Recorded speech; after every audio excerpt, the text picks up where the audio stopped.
What's up, everybody? It is another episode of Ask PJ with, of course, me and special guest again, Dr. Christina. Hey, PJ. I like that. I like that sexy radio voice. It's good. Yes. So we just did a podcast where we talked about some of the things that we're going to get into. We had some fun. We joked around, but I want to get serious for a second.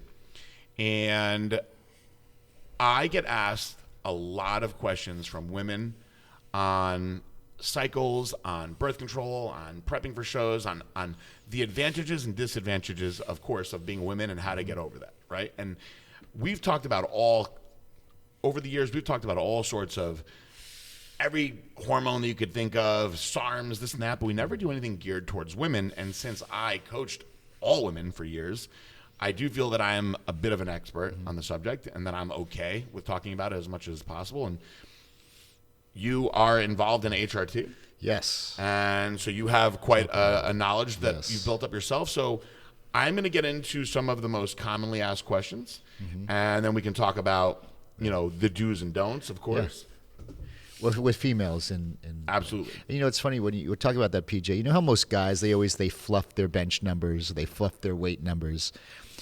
I feel, and I just because this is such a taboo subject in the female world. I have many of the girls that I've met and talked to, they do the opposite where they say they're taking a lot less. Yes. Right? So it's almost the opposite. Well, Absolutely. no, but in reality, because they don't want to really admit, oh my God, I don't know. Because they never thought it would. And we'll go over the absolute myths and ridiculosity of that on certain points. But I noticed that women downplay because of that taboo subject, and guys always totally exaggerate the numbers. No, and really, they should just be completely open with it. Yeah. And that way you can help other women, and other women can learn. Because, let's face it, and this will probably offend some people, but if you see a woman who, in a short amount of time, put on so much muscle that she looks like a man, she is most likely taking, of course, male aging hormones, androgens, testosterone, things like that, that are causing that to happen. Now, I have always been conservative with my girls. Now, if you gave me a woman that said, I would like to be a science experiment and do whatever you want with me, I think I'd probably still be a little bit conservative, but I would get into doing some of the things with androgens, especially some of the short-acting esters, to see what could happen, because I actually do know some women that have had success with that. In fact, I actually worked with a bodybuilder who really, really insisted on, she had done it before, she insisted on doing a trenbolone. And so for her last 4 weeks before her show, she's a pro competitor, very good, actually very, very pretty in the face. So she was smart with the way that she used her androgens. We did 5 milligrams of trenbolone acetate every day. Just did it in a slim pen. So now think about that. That's 35 milligrams a week. And that's not an insane amount. And it was only for 4 weeks, but it had a dramatic effect on how much harder that it made her. Now, that is, to me, still going to the extremes on the women's side. So women always ask me about Anavar, right? Anavar is like the holy grail for men and women. The problem is, and I've been saying this for years, probably 99% of them are never really using Anavar. Yep. And I do not like women to put things in their body when they don't truly know what it is. So if you are not getting your Anavar, and by the way, the funny thing is, Anavar is actually, the name Anavar is actually trademarked by high-tech pharmaceuticals, and it's actually an over-the-counter supplement that you can take now. So oxandrolone, the actual chemical compound that you're taking, is really only prescribed through HRT clinics now, like through certain doctors and compound pharmacies. And if you're getting it on the black market, it almost certainly is not. And the main reason why, and I have spoken about this with my buddies that own compound pharmacies, is that oxandrolone is by far the most expensive. And so I don't want to get into the numbers and all this stuff and like upset people that own compound pharmacies, but it is far less expensive to make a bottle of testosterone than it is to press out a bunch of Anavar tablets. So when you meet these girls, they're like, oh, I got this Anavar from my bodybuilder, boyfriend. And, they were $1 a pill or $2 a pill. I tell them there's no possible way that you're getting real Anavar for that. And then they get into the side effects that they're having. And that's, again, That's when I androgenic, know you're not taking real Anavar, because I've said this numerous times, and every now and then there'll be somebody that disagrees with me. But if you're taking true Anavar as a woman, you should not get any androgenic side effects at all, because it is only anabolic. There is no androgenic activity at all. And I mean, so I don't have to ramble the whole time. Do you want to explain what androgenic activity means? Yeah, well, androgenic, just think pure male, characteristics. That's the hair growth, the deepening of the voice. Yeah, so when something's pure anabolic, just think about it this way, guys. It's protein synthesis, and it allows protein synthesis and turnover much more rapidly. So basically, anabolic allows you and that muscle to recover much quicker, so you could train it again and break it down again. So I could do chest 100 times a year versus 52 times a year. But people think anabolic is a bad word. No. Well, yeah, they think because they just think all steroids. No, that's just protein synthesis. Now, androgenic is the sexual characteristics, female and the characteristics of that. So when someone's like, yeah, I'm Anavar, and their voice is like that, I'm like, you're not on Anavar, because it's that's an androgenic quality that's happening. And I tell women all the time, I go, look up, before anybody that wants you to do anything that has any androgenic side to it at all, just go into the dictionary and go look up androgen or androgenic and just see what it says, because it says male aging hormone. So you know what's going to happen is you are going to turn yourself into an older man. That's what happens. You look at these girls that are 22 years old, all of a sudden they look 30. Their faces are hard and masculine. Their skin has thinned out a lot, and it's because you're putting male aging hormones. I mean, this is what takes us as little skinny kids into men. Our androgens start pumping through our systems, and we grow up. So, ladies, if you're getting pure Anavar, like you just said, you're only going to build muscle. So when you have a doctor that will give you pure Anavar, there is truly no downside, with the exception of I have seen in certain labs where if you are on Anavar for a while, you can start to throw off your cholesterol numbers a little bit. And this doesn't happen all the time. Now, at myself, I actually did not see that happen to me from Anavar, but something like Arimidex and Anastrozole will crash me out. But again, women, this is usually if you're using it for a long amount of time, and you can get a lot done in a short amount of time with Anavar. And the common doses that I hear thrown around the most are 10 milligrams, right? So I sometimes will have a woman that says that she's doing 5 milligrams of Anavar. And if it is pure Anavar, and let's say you're just a bikini competitor, and you're getting good muscle out of that, that's probably all you really need. But that is as minimum as I think that anybody could go. I always have any of my female competitors start on 10 milligrams of Anavar. And I also want to backtrack just for a second and say that I always take my competitors who have never done anything before, and I make them prep clean first. And I make them use Blackstone Lab supplements first, just so they can learn their bodies first and see, okay, this is how good I could be training the right way, eating the right way, and using supplements that everybody else can use the right way. Once they go through that process and they've learned themselves, then I say, okay, this is how good you are right now. This is the best that you could be genetically. We did this all perfect. Now is where you add in the good stuff, the fun stuff, as I call it, and now we'll see how much more rapidly you can go. So it is most common for the bikini competitors that I have worked with or that I know, because I don't want to just label people, because I will tell you this, I actually have worked with some completely clean competitors. And I'll throw one out right now. Nat's a Little Mermaid. Never took anything. I trained her for the Arnold. She did the first wellness at the Arnold. And she was not one of the smaller girls, because some of the girls are just pretty damn jacked. But she was way bigger than your average bikini competitor. And I'll tell you, her condition, her glutes and hams was phenomenal without any she used Eradicate from Blackstone Labs. You know what I mean? So she wasn't using any strong anti-E's. And I said, you probably have the best natural genetics that I've ever met. If you ever wanted to go that way, which she's not interested in, you could probably be pretty freaky, but that's not what she's interested in. So sometimes I have these women that say, like, oh, well, I talked to so-and-so, and she swears that she's never taken anything, or, she plays dumb to it, or she acts like she doesn't. And I said, it's because it's so taboo.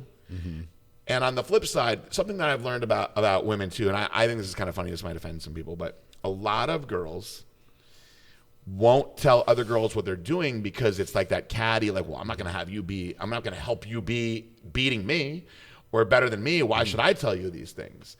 So they always like play it off as dumb. And it's too bad because Anavar used properly is, like I said, with the exception of the cholesterol aspect, is really, really safe.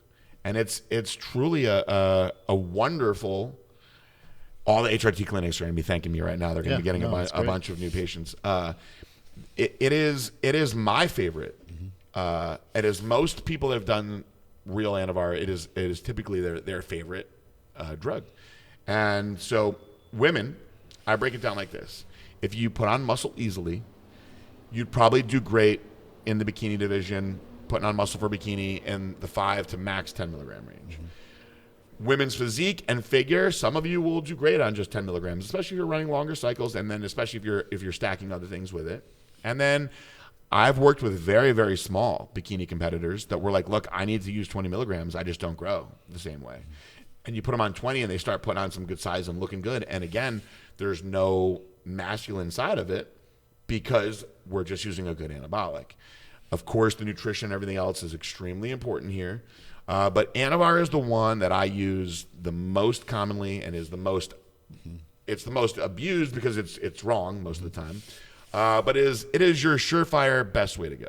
Now, from there, this is when you start getting into risk versus reward. No matter what you do past Anavar, you're in risk versus reward. So before we go into other anabolics, my favorite pre-contest hormone or manipulator, it's actually a SERM, is I love Nolvadex, right? So SERM is select estrogen receptor modulator. So to make you guys understand what that means is tamoxifen citrate, basically you as a woman, you're still going to be producing your estrogen and it won't be able to bind to the receptors the same way.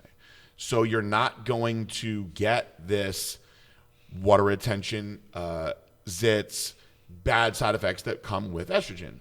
And the reason I like it is when you put that into a woman's plan, most of their estrogen receptors are going to be in the lower body. That's just guys. We have some in our breast tissue also, but women, the reason they have hips and boobs and butts is because that's where all the estrogen receptors are.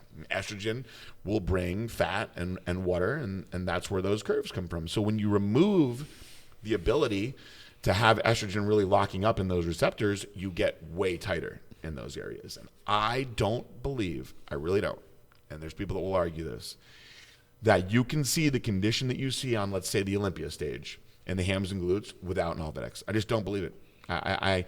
Some might be just genetically have no ass at all or just freakishly dry. There are some. But most have to use that Nolvadex to get that dryness back there. Now, some girls will say, well, oh, my coach told me that I should use Arimidex instead. Arimidex is stronger, but in theory, I've actually had this conversation with Palumbo before. In theory, Arimidex really shouldn't work on a woman unless you were taking androgens because you shouldn't be converting any of the androgens. So we used to have this conversation all the time. Dave would be like, stupid, makes no sense. That's my Dave voice for those of you who haven't listened in a while. And I can, in a minute, get into a way that I have seen it work, but I'm kind of going through my little trifecta here. I love Anavar. I love Nolvadex. And with those two things together, I think bikini and probably a lot of wellness competitors can kick ass.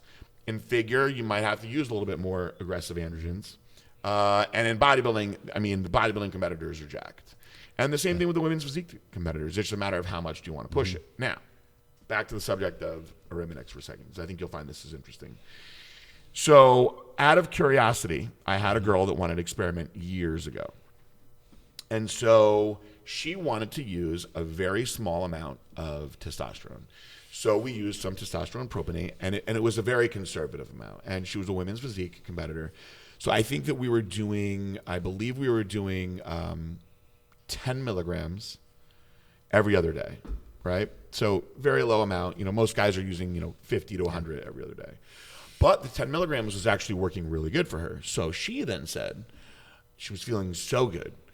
She was like, what if I pushed it to 25 every other day? And I said, well, we're getting a little bit more aggressive now. It's double.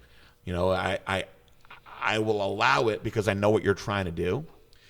So she went up to the 25 and she started getting the androgen activity that like brings some excess water retention, some oily skin, things like that. So out of curiosity, I was like, you know what? You feel good. I'm seeing these physiological changes in you.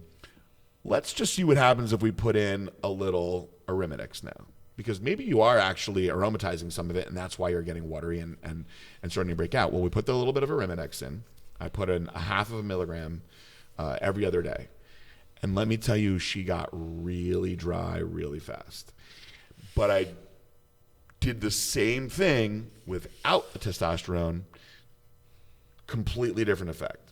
So what I started experimenting with years later, and that I actually is common practice with a lot of my competitors, is we started putting in a little bit of Proviron at the end. So Proviron, you're actually getting some androgenic activity, but you're not getting really any, you're not going to aromatize the same way. You're not going to have these rougher side effects. So what I was doing is the last couple of weeks before the shows, starting to put in a little bit of Proviron. And I'm talking half of a pill, so 12.5 milligrams for 2-3 weeks. And you just see this hardness come out that made a big difference. And that was usually like my trifecta for bikini and figure. So bikini and figure girls that are listening to this, you could do really well with that combo. Now, moving up to some of the weight classes, you are going to see women using Winstrol. And in my opinion, another one that you're going to see a lot of fakes of, unfortunately. And again, this is not stuff that you should be trusting your bodybuilder boyfriend to get you because they don't know either, unfortunately. And even if he loves you, I want to say this. He's not doing it on purpose. He's using it on himself, and he's thinking that it's great. But for all he knows, it could be Masteron. He doesn't know. He's just getting it from whoever. Unless you're getting it from a doctor or a compound pharmacy, you don't truly know. And I like oral Winstrol for women because if something weird's happening, you just stop taking it, and you're good to go. And you can just dose it very simply every day like that. 10 milligrams goes a long way for a female competitor. I have occasionally gone up to 20 figure competitors, women's physique competitors. And usually when I do that, I'm actually not running the Anavar with it. It's one or the other. And you'll get a little bit harder, drier look from the Winstrol, but because of that androgen activity, you can get more breakouts. Also because of the DHT potential affinity. If you start kind of like going at that receptor that way, I've seen hair come out fast, and that'll freak somebody out. But again, this is something that is completely, case specific. Right. I've talked to plenty of girls that compete in bikini. I actually know a bunch of Brazilian girls that don't even compete, and they're like, I love Winstrol. Winstrol's popular in Brazil. We get on, and our legs look great, and it is what it is. So you need to find these things out yourself, but you've got to be as cautious as possible. Now, anything after that, you're really pushing it, because Primobolan, you and I had a conversation about Primobolan earlier, super highly faked all the time. Yep. I would not even touch it if you were not close to somebody in a compound pharmacy. And then any of the strong androgenic stuff, testosterone, Masteron, propionate, if you don't have a doctor that knows what he's doing and that's looking at your labs, because testosterone can be very beneficial for women, super beneficial, especially as women get older. But there's a lot of young women that have very low testosterone also. And they have low sex drive, and they're softer, and they're not putting on the muscle. A very small amount of testosterone can really affect those women if they're naturally low. But things like Masteron and Trenbolone, these very strong androgenic things, these can change you very fast. And I've worked with girls over the years that came to me, boyfriends were like, you got to use this Masteron for your show. And then their voice was very deep. Even things that are considered more mild, which we know are not mild, like Deca. Deep voice from that right away. And then they'll say, well, my boyfriend said Deca was an anabolic and that it wouldn't make my voice get deeper. And then the subject of, well, what about nandrolone phenylpropionate? Because it's essentially fast-acting Deca. When I can get those Deca results fast, I actually have seen some of the women's physique competitors and bodybuilding competitors I know get pretty good fast gains with that. but you got to go super conservative with the doses, and you got to be ready for those side effects to happen. Right. Also, you have to know what the real end goal is and a realistic amount of time. Because if you're saying, all right, I'm going to do my first show in 12 weeks, and I'm going to pick out this gear and do the show, I've never done anything before, you have no idea what's going to happen to your body. The expectations that you have, it's so unrealistic to think that you'll be able to find a good result doing it that way. I always think that the best thing for women to do is experiment with these things first in a good off-season, eating clean the right way, and see how their bodies respond. I got really into experimenting with different SARMs for women this year. And a lot of women think that they have to stick to just Ostrine, right? Ostrine is just like Anavar. First of all, nothing is like Anavar. So when people say that, it drives me crazy. Oh, it's like Anavar, and I'm like, no, it's not. There's nothing like Anavar. Ostrine is good. There are some studies that suggest it's good for bone density. And it is, as far as its effect on the androgen receptors, it's a little bit more mild compared to some of these aggressive SARMs that we have, but the results are going to be very mild also. Now, what I think is great is if you take some of these SARMs and you actually utilize them with Anavar. So a lot of girls think, well, I'm going to do SARMs because I'm not taking steroids, right? One or the other. But what I explain to them is you can get such a great synergistic effect by having a little bit of that androgen activity, because the SARM is only going to selectively work with the androgen receptor the way that it wants to. So it's going to maybe make you harder or make you more aggressive, or maybe you're going to use one that will have the ability to aromatize a little bit. So you'll have a little bit of the water retention with it, right? But when you have that combo with the anabolic, you get a faster result and you can gauge it in a much different way because, like I said, that synergy. So what I have seen very, very effective, and I know there's a lot of girls that they want to know, what SARMs should I use? I absolutely love, I really do, I love S23 for women, and you don't need a lot. 5 milligrams, 10 milligrams a day tops. I actually know women that will use 20, but 5 or 10 a day with a little bit of Anavar, 10 milligrams of Anavar, you will get a great combination of muscle building, but keeping it hard. You'll be very strong, and you'll get the results fast. A lot of women ask me about LGD. And LGD is good, but you're going to get more water retention for that. They also ask me about MK quite a bit. Now, MK is interesting because it causes, number one, a big-time boost in appetite. And it also, it's a growth hormone, secretagogue, right? Yeah. And so you can use it at different times throughout the day, and you'll get that little bit of a that GH pulse. And it's beneficial, I think, more in conjunction with other things. Right. I myself haven't really used MK because I use real growth hormone. Now, I know a lot of my meathead bodybuilder friends are like, well, I use growth hormone at night, but then I use MK multiple times throughout the day because I want it pumping all throughout the day. You're definitely going to get water retention doing that. Rad 140 is another one that a lot of people were scared of, but I think women can do well with that, again, in low doses. And the one that I want to talk about, and then if I've missed out on any hardcore stuff, maybe you can point it out for me, but the one that I want to talk about that is talked about so much, and it's actually one of my favorites by far, is GW516, or Cardarine is the way that most people know it. Cardarine is actually not a SARM. It gets classified as a SARM all the time. But Cardarine is in a completely different class, and Cardarine also has the most data on it. It's been actually studied the most. In the UK, they're actually getting into human trials on it now. And if you guys go back to podcast number, I think 75 or 76, when I had chemist Trevor Kurtzen on, he was most impressed with Cardarine by far because he believes that Cardarine is actually going to be eventually sold in the United States as a form of diabetes medication. And it's probably going to be getting pushed for type 2 diabetics. And I'll explain why. It has such a profound effect on blood sugar and glycogen storage that when you have people that get older that are unhealthy that start getting on that cusp of becoming a type 2 diabetic, rather than the doctors like forcing you to change your diet because it is preventable, they will most likely start prescribing things like cardarine, which will keep your blood sugar stable and actually help control your insulin a lot more.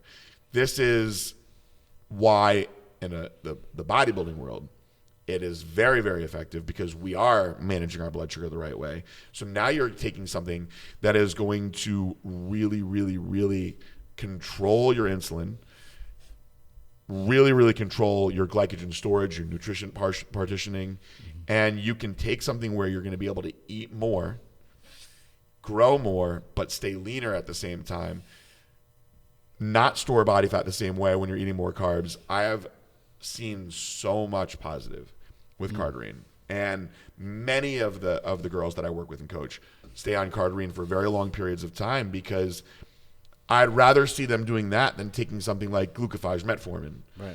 which has some pretty rough side effects. We talked about that. I felt like when I took metformin and then you know there was liver protecting effects. There was all types. It does have health benefits to it, but man, did I feel horrible. So I was very nauseous. Yes. And Just did not feel like it. I talked to a lot of my buddies. They're like, get through the first week and then that goes away. And I'm like, I'm not competing anymore. Do I really want to do something where I feel that Glycolog works so similar? Now, the reason that I wanted to do it was because I listened to first I actually listened to Dr. Rhonda Patrick talk about it a little bit on Joe Rogan. And then he had another gentleman on there that was speaking about the benefits really he was talking about fasting. And then the way that he ate carbohydrates, where he was also a chemist, a PhD chemist that was studying its effects on Alzheimer's and dementia and the effects on the brain. Yep. And that was what really piqued my interest on it. So I was like, you know what? I fast all day anyway. Maybe that I should get into using. But I couldn't get past how bad it made me feel. It made me feel very tired, very nauseous. I remember to this day I was at Trulux, and I remember my head was in my hand, with my elbows on the table going, I just can't eat this. Because it just took my appetite away. Totally. It made me feel very exhausted. Yeah, it was just that. Right? Like, I didn't want to do anything. And this was off season. I'm like, I'm supposed to be, because that's the whole thing. I was doing it because I was pounding the carbs. Yeah. It was just not worth it. And this is not to plug, Glycolog, but you will be able to use Glycolog without the negative side effects. And I have had many, many, many diabetics. Now, I of course have to be careful with how I'm saying things. I'm not trying to treat anything at all. Just experience. It's experience. Just experience. I've had many diabetics tell me that they have lowered their insulin and lowered their metformin because of how well the Glycolog was working for them. Yeah. And I know these people too, and I know them. So there's the only, like, remember you talking about the only variable that changed was that then. And so it's not about, you never plug in your product. You made that product for a reason because, you saw a solution that needed to be there. And I may have talked about this years ago on podcasts, but if you look at what the Glycolog bottle looks like, Google Novolog. They're exactly the same. I did it like that on purpose because when I developed Glycolog, I did not have the ability. Maybe I had the ability, but I didn't have the time or the extensive knowledge to formulate a product like that. And that's what Gorilla Chemist did. And Gorilla Chemist was just a brilliant guy. And he wanted to know one day what I thought was most effective for me, really putting on size, staying lean. Like, what was it? Was it trend? Was it this? Was that? I was like, to be honest with you, I had really, really good results with insulin and the way I used insulin. And I've tried different things. I've tried all sorts of gear. And of course, I've tried thyroid and clan and all these other things, right? But when I learned how to use insulin the right way, I had a profound effect to it. And we'll do another podcast on ways to use insulin because I've used it many different ways. But I was able to grow a lot faster on insulin because I was able to utilize carbohydrates for growth rather than just eating them for fuel. And I said, if we could come out with something that worked like Novolog specifically, fast-acting insulin, not Humulin R, which is I think is really like in my opinion, obsolete now in the world of diabetes. Because now there's insulin that's even faster than Novolog. Yeah. So, and people always ask me, like, what's the difference between Humalog and Novolog? They're super similar. Humulin R, though, it's got like a 4-hour half-life, and you wind up feeding the insulin. And I don't want to go off on the subject because we're talking about ladies, but Glycolog and Cardarine are kind of similar in the fact that they control blood sugar so well. So I think that you can be very, very anabolic with a little bit of Anavar and utilizing these things like Cardarine. And if you don't want to use the Cardarine, you can use the Glycolog. And many of my women are like, well, should I use one or the other? I'm like, you can actually use them both and really, really capitalize on what you're getting out of your food, especially if you're knowing how to train and eat the right way and how to eat around your training and whatnot. So those are my principles as far as what I think women can do, should do. Now, have I done some more aggressive things before? Yeah, but I usually just don't like to go that way. So if I have a woman that says, hey, listen, I really want to like juice out hard, I usually tell them I'm probably not the guy to help you then because I just don't feel as comfortable doing it. And I know a lot of guys that don't care.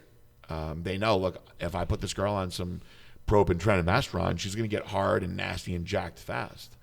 But at what cost? What expense? You know? We're going to do another podcast. So I want to separate these two. Yep. We're doing some separate podcasts for the ladies. We're giving 2 out for the ladies today. And the next podcast that we're going to do, so we're going to close this one out. And I know I went for a while on the gear, but you ladies... But I think it was important. It had to be. It couldn't be a quick... It had to be thorough because of the subject. This is something to be listened to over and over again, notes taken. And if you want to ask me more thorough questions about this, ladies, do it. If you say, well, I'm really interested in this particular compound. And again, I would love to, and we can do another one on this also, is I will talk a lot about women and testosterone because women can utilize testosterone very well, but it needs to be in a medical setting. There has to be labs. You've got to know what you're doing. Because I've seen some blood where a woman will let me look at her labs, and her testosterone will be like that of a 90-year-old. You know, she'll tell me that she's tired. She has no sex drive. She's gaining weight. Then we'll look at, you know, like the thyroid numbers, and if her TSH and T3 and T4 are all off. These are things that just by going to an HRT clinic and getting manipulated, I meet more and more women now that are like, I'm going to an HRT clinic. I got a little bit of testosterone. I'm doing fucking awesome. And I'm so happy to see that because testosterone doesn't mean you're going to grow a beard and be a man. As a woman, you need testosterone too, just like as a man, we need estrogen. You know, we just don't want too much of it, just like they don't want too much of it. So we'll do that on a separate podcast. But the next one we're going to do is going to be the flip side. We're going to do on birth control and those hormones. So thank you, Dr. Cristino, for doing this one with me. And absolutely. Ladies, you're welcome. I said that a lot over the years, by the way. Usually it was closing the night out. And we'll be back very soon.